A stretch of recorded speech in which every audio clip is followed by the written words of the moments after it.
time for another wrestling podcast. All right.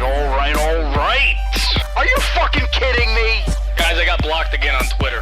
I'm your mark of marks. That's the most reliable source on the interwebs. The social assassin at your disposal, bitches. You know what, Mike? You're an asshole. I'm going to tell you why you're an asshole.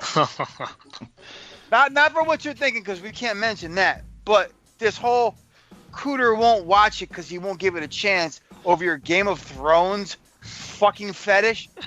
You could go fuck your hand, bro. I'm sorry. Winter Michael, is coming, really. He got dragged into the deep water, and now all of a sudden he thinks he can fucking swim. I watched Game of Thrones. I'm cool now, bro. Fuck you. Hey, Maybe one day we'll watch get your him. mouth. Maybe one day Show- Cooter will come over. This show is good with the exception of the finale. The finale was disappointing, but we won't go there. We all expect so many different things from like finales or series endings or last of movies or whatever. That's what's funny, because when you see these fans talking about this stuff and when they get disappointed, and I think somebody posted a meme somewhere. They're like, "First time, bro." Like as a wrestling fan, because we get disappointed every week in the stuff that we love. So people getting disappointed at finales and whatnot when they talk about it, it's just funny because some people don't watch wrestling because why? Oh, it's fake. Everything's fake. You know what I mean? Like the movies you watch, the shows that you're watching. We're watching it for the storytelling, right? To get those emotions evoked from us, but. It's just funny when you see other people geek out or mark out or whatever. I went to go see the new Chucky movie this past Friday night, and that was a fucking disappointment. Everybody's saying that. Ugh. Now, don't get me started with that. Okay, Out of all the reboots, it's probably got to have the worst ratings. oh my god. And like someone tried to tell me it was really good. What the fuck did you watch? Here's a question for you, because we're sitting here. And you talk about how the ending of Game of Thrones was bad. Not that I give a fuck. But realistically, has there ever been a series finale you were actually okay with? It's weird. I mean, I love Sopranos, but it was like, what happened? I loved watching Lost, but they started getting a little loopy in the last season. Then it was like, what happened? Like, it's so weird to just end something sometimes. And sometimes they do it good, but... I mean, you can say this as a series finale, but then they came back with the movie, Entourage. Entourage was, I liked how they ended it, but then, I think 4 or 5 years later, they had the movie that kind of negated the whole fucking thing. Yeah, which I didn't mind the movie either, but it just kind of you had a storybook ending with Entourage, and then you kind of just reopened the floodgates. Yeah. That was kind of, I hated that, because to me, it was... out of nowhere, it made no sense. I'm like, all right, fuck it. I'll just go with it. It was just you wanted to see the characters again. And there's only one show I was actually okay with, and it's kind of stupid. You remember House MD? Yeah, Yes. I never saw the ending, but I know exactly. It was because the last couple of episodes, and you kind of saw foreshadowing for the whole season, because you knew something big had to happen. But they ended that show good.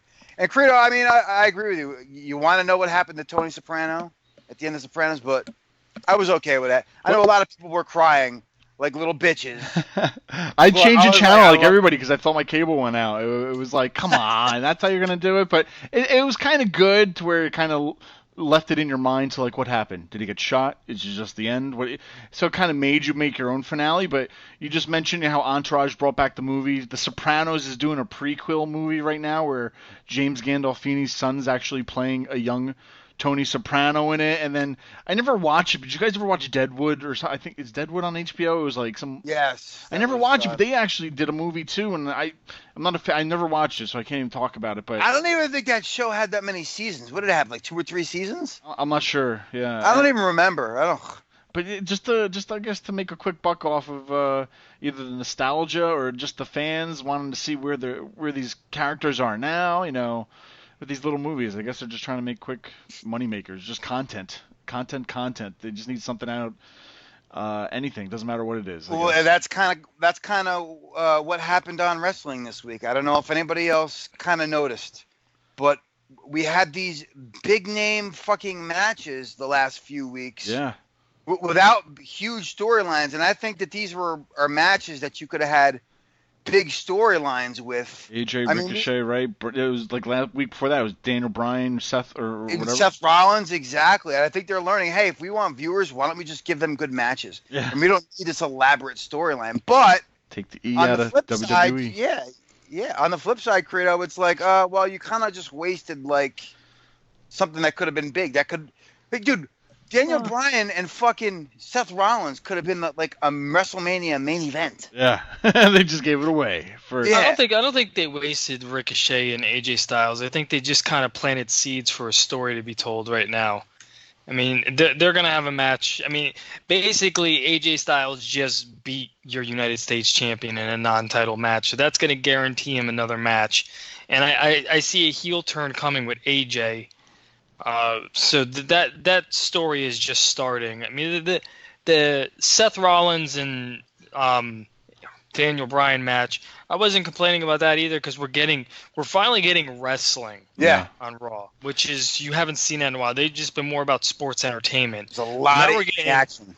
Now we're getting wrestling. We're getting professional wrestling now. Quote unquote, the best professional wrestling in the planet, period. In the world. That's it. Apparently. Who the fuck said that? Seth Rollins. You don't know what's going on? Let's fill Cooter in on what's going on. So Seth Rollins on Sunday was promoting Battlegrounds, and he went on Twitter. Is this the thing with Will Ospreay? Yeah, it got deep, though. Okay. So he basically said, reposted what the WWE posted about Battlegrounds, said the best professional wrestling on the planet, period. And Rollins was getting ripped apart about it. And so Rollins, I don't have to tweet out in front of me, but Rollins said something about name one person alive that does everything that I do or better. And all Will Ospreay did was just tweet back to him, said, I'm alive. You know? And then Rollins just, I saw it as like, you know, I understand it was pride. You're defending your company, and I respect it. But then it got a little more, to me, I don't know how you guys felt about it, but it felt like it got a little more like spiteful, like a little more negative, a little more hate. Like it went from like pride to just like bantering. And it went from, you know, he just out of nowhere just started dropping Ricochet's name. And then all of a sudden it went from name one person in the world to, well, look at my bank account. And Rollins needs to either just stop tweeting or give his phone to Becky and let her tweet for him. I was just gonna say, is he trying to get his Becky on? Like, I think so. You get a little bit of that good loving, and next thing you know, you're trying to fucking tweet like the man. When it's not good because he's getting destroyed. He called Will Ospreay a little guy when Will Ospreay is actually bigger than him, which is pretty funny. I don't think he meant that in stature. I think he meant that in... I know, but it's funny. Yeah. And hey, maybe it's a work. Who knows? Yeah, I mean, like Seth talks about how he's, you know, he lives this. You know, he wakes up every day, trains for WWE. You know, he's trying to polish a turd right now to where, yeah, it's the WWE, yeah, it's the number one wrestling company in the world, but it's also a lot of entertainment and all that shit gets tied into it. So it's weird because, you know, he's one of the greatest wrestlers, and WWE puts a whole, like, some of these guys can't even do what they really can all the time because they're on the road so much. So it's like they gotta take a 100% wrestler like a Seth Rollins and put him. He can only wrestle at 75% every night. You know what I mean? Like he can't do certain moves here and there. So I don't think Seth should be saying anything right now until they actually put some. Oh, you know what? I don't. I hear what you mean. I hear what you mean. But somebody like Will Ospreay, who how often is he in the ring? Yeah, it's very easy to put on the quality star matches when you're probably booked and working about it. What, maybe half as much as Rollins? No, he actually wrestled more than Rollins this past year so far. Has he really? Yes, he has. Well, kudos to him, but I haven't seen any of his work. Is it still up to par working a full big long schedule like that as opposed to what Rollins has been doing this year? It's up there. Because work rate is important, but I mean quality is I think very, very important. And the more guys working, you're not going to constantly put out fucking 5-star gems, dude. So when you bring up the fact that you thought that Rollins worked more matches than Will Ospreay. I didn't. So hold on. I'm getting somewhere with this. Which that was brought up, and Will Ospreay basically called him out on that. Guess who else got involved? Baron Corbin got involved in the Twitter beef, and this is the tweet that Baron Corbin said. He's like, more important fact, Baron Corbin has wrestled more matches in 2019 than Will Ospreay. Another fact, I don't even actually know who you are. I just wanted to be a part of the conversation. And then Will Ospreay replied back, no wonder why Raw sucks. You know what, man? I don't get the Baron Corbin heat. I really don't. What he's doing is like, I get it. He's fitting that certain heel mark, you know what I mean? To where, I don't know where to classify him, because he's not like a stuck-up rich kid. He's not, he's like corporate trash almost, to where he's kind of gotten his way. I loved him personally when he was the lone wolf, Baron Corbin, and he hasn't been the GM in probably, I don't know, over a year or more, to where he could dump the whole GM outfit to me. Go back to the lone wolf. Come on, you don't like the vest? You love the vest. No vest. Glad that he finally shaved his head, but I don't know. I think he's stuck in that character again just because they need an action figure made or something, to where he can't change his character until like 6 months from now or whatever. But I get it. I don't mind it, but at the same time, I'm like over this, because now he's like on every week. He's lost a match, and now they give him a rematch, and then he lost a rematch, and so they give him another gender match, and it's like, you're beating a dead horse if the guy loses. He's very good at getting his heat back after he loses, though, and it's like, and Mike turned me on to the episode of Busted Open this week, and they had MJF on there, who's probably the best heel in the world right now. But Bully was talking about Baron Corbin. He does everything you're supposed to do as a heel. He is a legit. He's doing his job, and I think he's doing it better than anybody. I've been saying that forever, to the point where I just don't understand. You hate him. You're supposed to hate him. That's his fucking job. I think what a lot of people say with Corbin, though, is that it's not the kind of heat he wants, to where they're not hating him because he's a good heel. They're just hating him because he's not that caliber wrestler as like Seth Rollins or. Please, doesn't matter. You know what? And I'm calling bullshit on that. His moveset is so fucking impressive, and he moves very fast for a big guy. When he drops a deep six on somebody, and the crowd's like, "Oh shit!" like moaning and groaning. That's impressive. His finisher, End of Days, is very impressive, and you've seen him hit that, not just out of anywhere, but out of different situations, like Randy Orton does with an RKO. I think his fucking in-ring work is amazing for a guy his size. I don't get it. There's a lot of people who get this bad rap. Like Shayna Baszler gets that same. And it's funny because we always say she looks like him, but she gets that same type of comments from fans. I just hear it just doesn't make any sense. And the fucking girl is incredible. Yeah, and you want to know something? A guy like Baron Corbin shouldn't even be having movesets or anything like a Seth Rollins. He has to be that heel. I mean, I don't want to see a Baron Corbin doing curb stomps or flying this or flippity floppity stuff, as other people like to call it. Baron Corbin is the best heel because he's hated. You don't go to shows and see people in Baron Corbin t-shirts or Baron Corbin signs. The guy is booed, and honestly, that's how heels are supposed to be. I mean, someone brought up the comparison back in the day, and I brought this up, I think, like 2 weeks ago, I believe, where, back in the day when, it was Hogan versus the Iron Sheik. Was anybody cheering for the Iron Sheik? No. People wanted the Iron Sheik dead. That's how a heel should be. And granted, I mean, he's not the cool heel. He's the heel that everybody hates, and he's doing a job well done. Because we haven't had a heel like that in a while. If you take Baron Corbin out of the equation, can we name another heel in the company that has that much heel heat?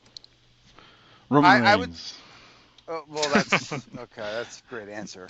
But I would have said before his face turn, I would have said The Miz.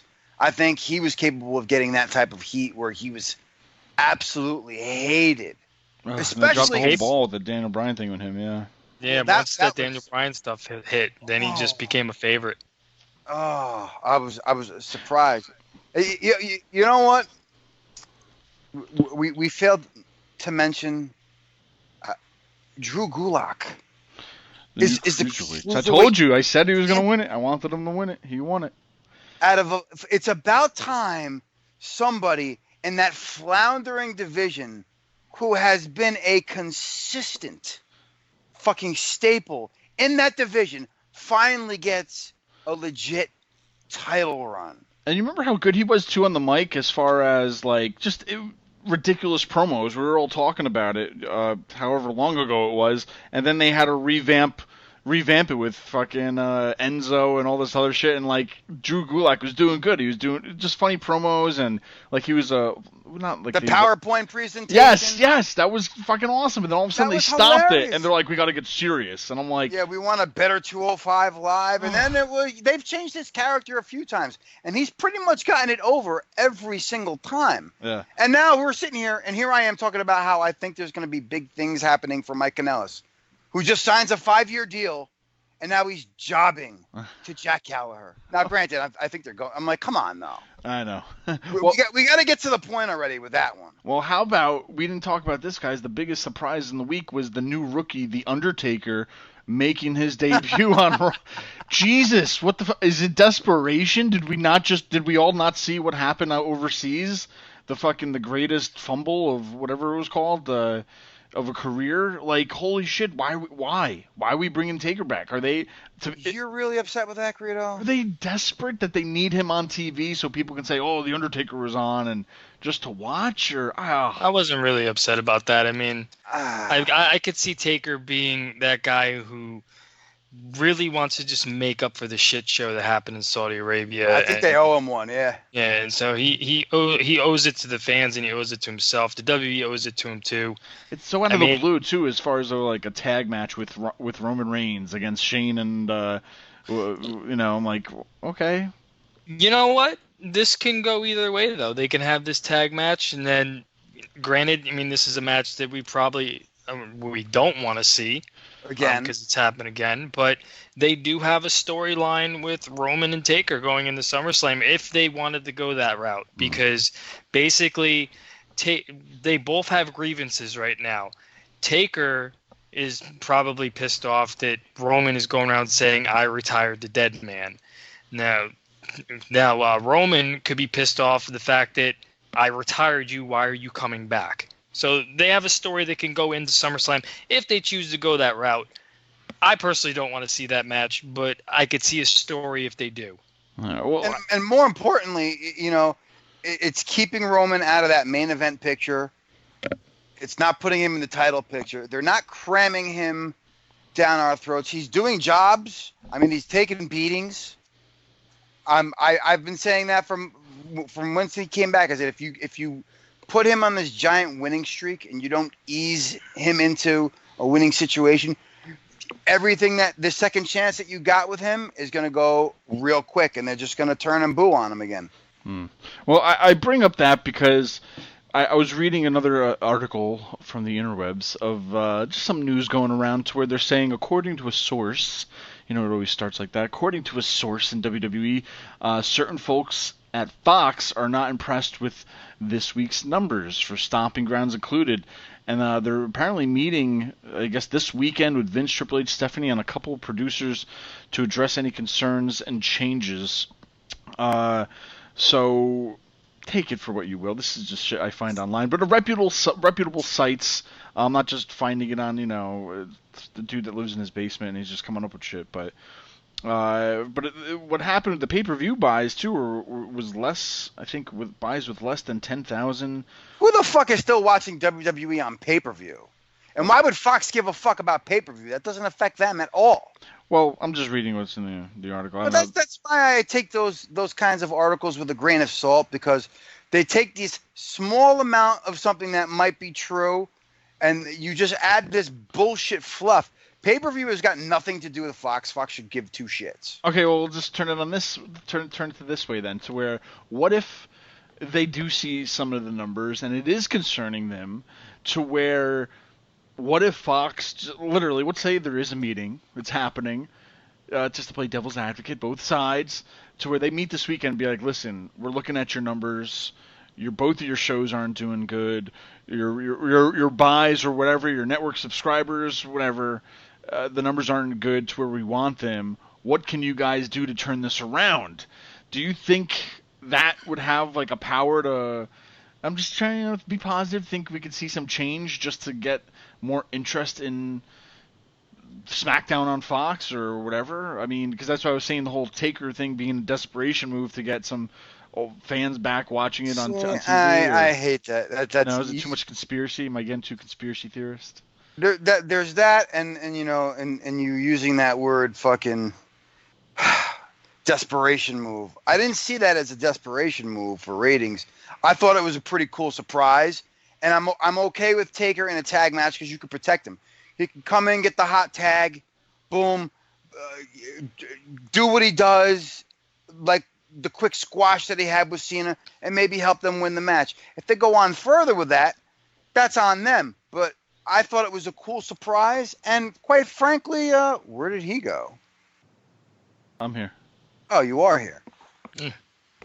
I mean, it just is what it is. I don't subscribe to the fans and their bullshit with it's a desperation move, and it's one of Credo's favorite phrases, like the dusty finish. There's a dusty finish. Well, I don't want to just throw it out there because this is what happens, Scooter. It's before summer. We were cooped up all winter. I have nowhere to go, so I'm looking all over the internet for dirt sheets and seeing what's going on. So I try to just scrounge this shit up to see what's going on. But from desperation moves where I thought it was a desperation moves to the beginnings of a war. Now, I don't know how to phrase this. Maybe it's phrased different for me, but they just announced this week, too, that Evolve's 10th anniversary show next month will stream on the WWE Network on the same day and time as AEW's Fight for the Fallen event. Really? They're supposed to have, I have to look through, Adam Cole's going to be on it versus Akira Tozawa, Matt Riddle versus Drew Gulak, and other appearances from NXT wrestlers. Yeah. And now, on the other hand, the Fight for the Fallen is going to be on at the same time, and you got Cody and Dustin Rhodes versus the Young Bucks, Kenny Omega versus CIMA, and Brandy Rhodes versus Ali. There was some cryptic tweet that Kenny Omega did this week, too, about this, because basically I got to find it, something to the fact where he's saying that they're trying to undermine an AEW charity event. I got it right here. So he tweeted, if lining your pockets with blood money is okay, then what's wrong with trying to undermine a charity show for victims of gun violence? I hear that healthy competition is supposed to be a good thing, and yet I can't help but feel like I'm going to be sick, he tweeted. And then I believe he deleted it. I don't know. So they announced this today or yesterday or whatnot, during this week, that Triple H said that it's going to be on at the same exact time as their event. And their event is free compared to if you're going to have to buy the network, I guess. Well, you know what? That's what you get for running your mouth and smashing thrones with sledgehammers. You think something wasn't going to happen? I mean, let's be honest. Fucking, I'm going to be sick. Kenny Omega and his fucking bleeding heart. You had the chance to fucking sign to the biggest wrestling company in the world, and you decided to take a shot with your friends. Now, I think that promotion is going to do very well. I think that they think their company is going to be better right from the start. That's not how the world works. There's growing pains that you're going to have to go through, and you have competition. I'm surprised he didn't say anything about them having a different company's promotion on their network. I know, yeah. which is something that he can't really say, being that they're rating how many different locker rooms just to have their fucking roster. They pretty much decimated MLW between MJF and I think Sami Callihan will probably eventually end up over there. That's a big difference, though. Those guys are signing with the company. They're not bringing in other companies. Well, but that's the thing, is the difference between that and having a working relationship with other companies. Yeah, you're signing to the company. Okay, great. But you know what? WWE talent still shows up on the Evolve shows and so on and so forth. If you're going to sit there and tell me that, oh, MJF is going to AEW and he's no longer going to perform under the MLW banner, I mean, that's kind of a disappointment to me, because I thought MLW had a good thing going. And I think that's a pretty decent promotion. So I think that's pretty shitty. So I'm a little lost. What do you mean? I'm trying to follow right. you here. You're sitting there and you're telling me how Evolve's pay-per-view is going to be on the WWE network. They co-promote. You have WWE guys on their shows. You've told me many times Street Profits have been on Evolve cards. Street Profits are actually the tag champions over there. Well, there you go. So they're co-promoting. But if you're telling me that in AEW, if you're going to work there, you're only going to work there, that kind of sucks, because I thought MLW was a good promotion, and I liked MJF in MLW. I liked how Sammy was over in MLW. I thought they had a pretty decent roster going, and well, not so much anymore if you're going to take their talent. Well, we don't necessarily know what the longevity is with everybody's contracts. We don't know if it's like exclusive. I know certain guys are part-timers, certain guys are going to be full-timers.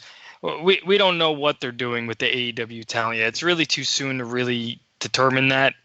When it comes to the NXT guys, they have more freedom to go to Evolve, because Evolve is kind of like a feeder system for NXT. Sure. Where the main roster, you're trapped. You're locked in. You probably go down to NXT, but unless which will never happen, you get permission from the office to go compete somewhere else. That'll never happen. But the NXT brand, they kind of go back and forth with couple promotions. They go back and forth with Evolve. They go back and forth with ICW every once in a while, and Progress, especially the UK guys. Yes. You go with the Progress. So you have a combination with those level of the rosters compared to like the main roster. You're not going to see that shit at all. AEW, we don't know what the terms are going to be. I mean, you have Moxley, who's the United States champion over in New Japan. We don't know if he's going to drop the title before the AEW hits TV. We have no idea. He's in the G1 tournament right now. If New Japan Pro Wrestling was smart, Moxley would be the guy to win that tournament, the challenge at the Tokyo Dome in Japan in January. We don't know what's going to happen. We don't know if AEW is going to pull him away, or if it's in his contract. We have no idea until it finally happens. Yeah, right. And meanwhile, he's also doing shots for Northeast Wrestling, which I think is cool. Yeah. If they keep it that way, I'd be happy with it. But I just think it sucks that other promotions, for the most part, are asked out when it comes to their main talent. Either way, guys, back to Summer though, because I was mentioning this to you before. I'm kind of curious what your thoughts on it. I think we did it last year. Remember we broke our streak where we had, on a number of shows nonstop for 3 years, yada, yada, yada. I took a little summer break, man. It was nice. It was good.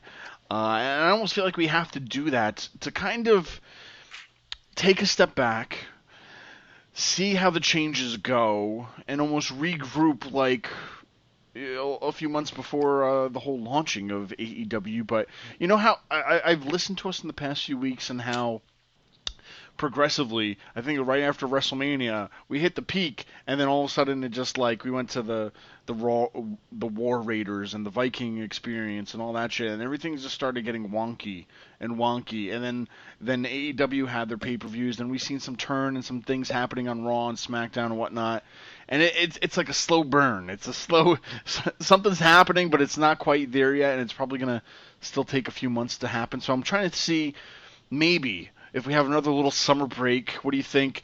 Then maybe we meet up on the road and we talk about some stuff, and we'll make some shows out of that and post it this summer. It's kind of break away from all the negativity, I guess, happening, to where we gotta let things pick back up. No. I hear you, and it's a shame because I think they're starting to hit their stride. I think they're starting to get some balance between their entertainment and their wrestling. But I think it is a good time to just sit back and see if they're headed in the right direction, or did we just get lucky this week? Because let's be honest, it's not very often where I can sit here and say I actually watched a pay-per-view and 4 shows and enjoyed all of them. Will that streak continue? I have one thing that I wanted to bring up, and it just finally came back to me. I completely forgot about this. The only thing that I have to nitpick about this week, and I'm sure you guys can agree with me on this, is Mr. Aleister Black in his little black room. I don't know. Did you guys see that promo? Yeah, it looked like he was going crazy, and then somebody knocked on the door. It was terrible. He had that devilish little smile. The WWE, we have Aleister Black, who's probably one of the best technical wrestlers, amazing NXT champion, great matches down in NXT, comes to the main roster, and has a decent run with a tag team with Ricochet, but now he's in a room every week. And he wants people to come knock on the door and try to fight him, and he's getting mad. Why don't you get out of the room and start walking around? Maybe someone will jump you. Maybe something will happen if you actually show your face rather than sitting in a room every week just yelling at a camera. And these promos just make me I hate to say this, but this promo is making me sick and tired of seeing him. Yeah, I feel like we're repeating history once again. Now, hear me out to where that's why I'm saying let's take a little bit of a summer break, take a step back, just talk. We'll have some shows, talk about anything else and everything else, but I'm kind of curious to where we are right now because I feel like what I said, history is repeating itself. Right now, we're at that stage to where Vince had Hogan and Andre, right? And there wasn't too many wacky gimmicks. And then as soon as, at that time where Hogan pinned Andre, and then we started seeing more and more characters come out. A lot throughout the 80s, throughout the 90s, just hokey shit, right? And then we got to that Duke the Dumpster era, and Doink the Clowns, and then all of a sudden WCW came up. And Barry Horowitz. Well, they didn't need that silly shit, right? And then WWE had to change to get to the Attitude Era. But then Bastion Booger. And then we get rid of WCW, and WWE kept progressing into that monster they are, and they got so big where they are right now is that they have no competition. They have no idea what to do anymore, so now they're going back into the hokey shit, the hokey characters, the fucking Aleister Black promos to he doesn't need it. He was doing fine. Just that whole entrance that was it. That's all he needed. And now we're it's I don't know, reinventing the wheel. It's already rolling. It's already working. Don't try to fucking dress it up and call it something else. Stop with the entertainment. We want to see the pro wrestling. I get that you have to have the entertainment, but right now they're at that point of they have no competition. And that is why I would love to just put a pause for a few weeks, see what happens, and then when the fire starts getting burning again, and I know I'm not going to talk it up too much, but just AEW, I'm kind of curious what's going to happen with TNA, and then Ring of Honor. Are they going to step it up, or are they going to lose people to these other companies? Who's going to be the benefactor? And this is, I don't know, it's a great time in pro wrestling, but I think we're in that changing period, you know what I mean, to where something's got to go, something's got to give, and when you hit the point of this too much hokey shit, we got to take a step back down to reality and get back to pro wrestling, and that's what I think. Hopefully, we'll see again this year. I agree with you. You know what was really hokey? You had a cage match, which was fantastic, but Candice LeRae jumps off the top of the cage, and the crowd starts chanting "Yowie Wowie." I love it. I thought it was funny at first, but I'm like, are you fucking kidding me? That's the new chant. Oh, right, no. that Bray Wyatt and the Firefly Funhouse. That's Yowie, been the best thing that's been produced on WTV for a while until they finally started picking it up. They're going somewhere now with it. I mean, we see these characters on Raw and SmackDown in the background stalking people. How long until they realize that it almost sounds like Maui Wowie, like fucking that cannabis strain, until, shit, we can't be chanting that. It sounds like weed. Fuck. They ain't gonna stop the crowd from chanting it, though. No, it's too late. It is too late. Oh man, but guys, real quick though, I mean, that's kind of the direction I'm seeing this summer break, because I'm not saying we're going away for months. I'm just saying we'll take a step back. We'll meet up in person, because right now, pull the curtain back on everybody. We're doing it via Skype. We can't all be in the same room at the same time. And through the past few weeks, I think since Mania, it's just been a lot of hate, a lot of picking on shit, and it's like, I think if we take a break, take a step aside, I think we could still do a lot of live chats on our Instagram at another wrestling podcast. Do some live stuff. Maybe get back on YouTube. Do some live feels, because people have just heard us. Maybe they need to see us more. And I got an idea. Give them another alternative out there, because we're not just another wrestling podcast. Put me and Mike in the same room, and let's have a Game of Thrones viewing party. Shut the fuck up. You know what? Yeah, that would be funny to watch. Oh my god! Because there's gonna be a time where he's gonna like it. He's gonna like it, No, Mike, and he's not you know gonna what? say anything. I won't even allow that ever to happen, because I would be running Bobby the Brain Heenan type commentary throughout the entire fucking show, and you guys would want to kill me. Like, I don't know. I already saw the season, so I'm just gonna sit there and watch you do the whole gimmick of running the Bobby the Brain Heenan stuff. And then once it gets on and it gets better, that gimmick is going to slowly dwindle down. I don't know. You're going to be fully into it. You got to understand something. There's just certain types of stories that I detest. And that style is one of them. Hey, you know what? I was never a fan of it either. I hate Lord of the Rings. I was not a fan of that stuff. But I gave it a chance, even though I was one of the people that just said I would never give it a chance because it wasn't Kings that and stuff. castles and I remember that, and I think you actually Dragons said it on the and- podcast, Mike. Yeah, I was not a fan of that stuff. And then you know what? I was just like, you know what? I'll give it a chance. I'm just gonna see what this fucking hype is about. I just want to see it for myself. And I sat down and I watched it, and Gave it a chance, Scooter. I gave it a chance, and it was Yeah, not yeah, a bad yeah. show. You probably liked My Little Pony too, you fucking fruitcake. Hey, remember I went to a Brony Fest. My little brony. Remember that story? God. Yeah, another one of your gems. Oh my god. I can't believe that Yeah, exists. Walked into a bar and there's nothing but dudes dressed up as bronies. That's what I'm saying. Some days I'm like, man, we talk a lot about pro wrestling, and then I'm like, well, on the other hand, there's fucking conferences where guys dressing up as little ponies, and I'm like, I think I'm okay. I think I can leave a legacy behind that's a lot better than a lot of Yeah, others. we bitch and complain about the product that we watch wrestling, but then there's other shit out there that we're like, wow, okay, well, All I'm right. happy that I have this shit. Top 3 shows that you want to see this summer while we're on our break. TV shows. Yes. Yeah, I still have to catch up on Viceland, so I still really got to get into those the wrestling documentaries. So that's on my list to get on there. Okay. But 2, I'm hearing a lot of cool things about the Chernobyl series on HBO. I kind of want to check that out. It's a little mini-series. I don't know how many episodes, but You're gonna love it. I think it's like 3 or 4. yeah. So I got to get into that. And I'll tell you what, I got to get the DC the app, their whole little Netflix, whatever it's called, DC Universe or whatever. I want to see Titans, and I want to see just some of the other shows they've been doing. I'm But telling I you. don't want to pay for it. I want to do it for free, Oh, let me see if I can hook you. But I tell you what, Titans, kind of a letdown, not gonna lie. It was good, not great. I just want to see Robin say "fuck Batman." The spin-off show, Doom Patrol, was a sleeper. Nobody saw it coming, and it's fucking great. Swamp Thing is in episode 4. The 5th one will drop tomorrow. Not bad, but it's already canceled.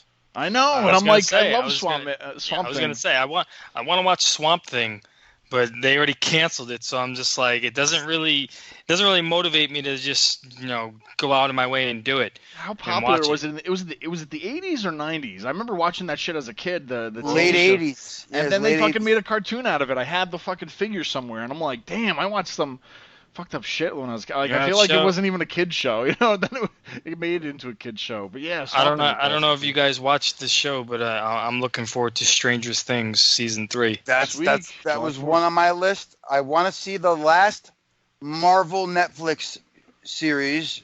It's going to be the 3rd season of what's her face, Jessica Jones. Like Mike said, Stranger Things is on my list, and I'm loving Fear the Walking Dead this season, and I just finished season 1 of Krypton. I don't know if you've watched What that. is that? I want them to check it out. What is it? I know how is it? I want to see it, but I'm on the series, or the season finale of season 1. Incredible. I thought they did a really good job. Is it like if Supergirl and all those other ones, CW ones, or no? No, it's not connected to them. It's basically about Superman's grandfather. You know, On his planet of Krypton before they take the city of Kandor. Yeah, Which I've been Brainiac watching Superman.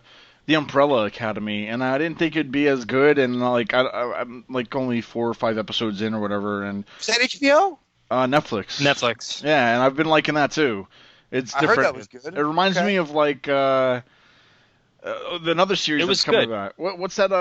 Not the X-Men. It's oh man, the Dr. Manhattan. What's that? Watchmen. Watchmen. So the Watchmen's also coming back to HBO, and I think it's supposed to take place like years after what happened in the movie.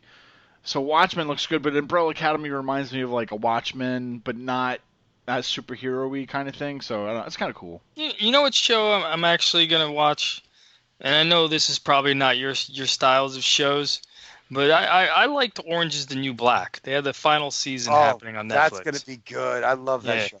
Yeah, that the final season. I think it's dropping this weekend. Huh. I They're believe. dropping that the same weekend as fucking Stranger Things. No, Stranger Things is July 4th. That's next week. Yeah, this weekend, the 28th. Yeah, weekend before, but Damn, they Summer, dropped 3 baby. bangers in a row for me. and you got Jessica Jones came out last And then- week? I want to say. And then you got that, and then you got Avengers Endgame is re-releasing this week. it's this also weekend. coming out And- digital July 30th too. They said, and it's like, damn, Yeah. man, it's like And then you got Spider-Man coming out July 2nd. next week, yeah, fucking And- Homecoming. Yeah, the movie's a lot. Got to make up for that fucking horrible Chucky movie. Hobbs and Shaw. Oh, yeah, that's gonna be a shit. John Cena's announced for Fast and Furious 58. The fucking Who search for gives a fuck about John Cena? Holy fuck! You know what though? That wouldn't be a bad surprise for him to just randomly show up. John Cena, he's taking the I rock can't route. believe, dude, punch me in the face. I just fucking said that out loud.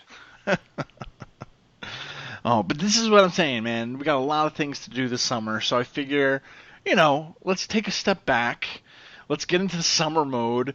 Let's get up together. We'll record some shows and we'll post them on there in fucking 2 parts, 3 parts, whatever.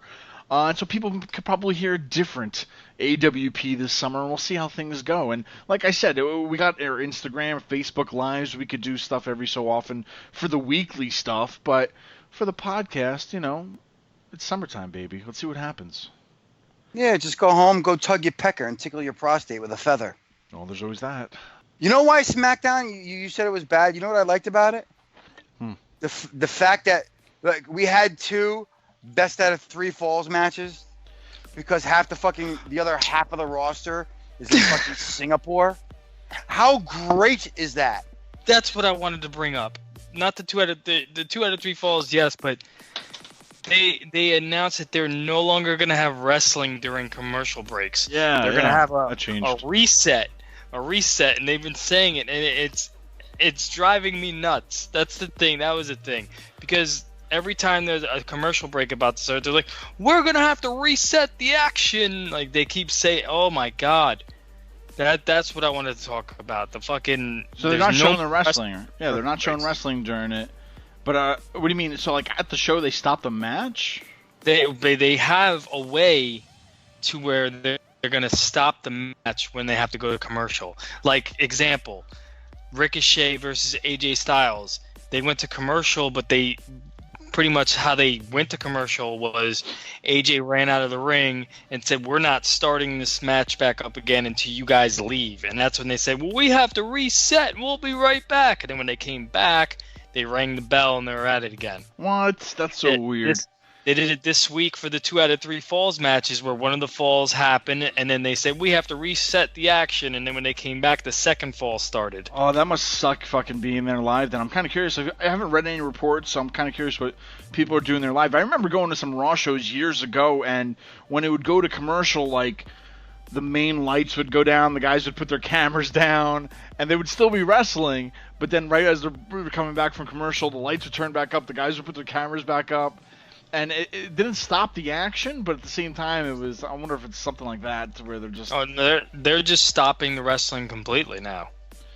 Man, that's weird. It's very weird. I mean, I guess the whole thing is that, they want everybody to at home, because that's the audience that they're catering to, is the people at home. They want them to see all the action, and a lot of people were complaining that there's too many commercial breaks during matches. Well, this is their solution.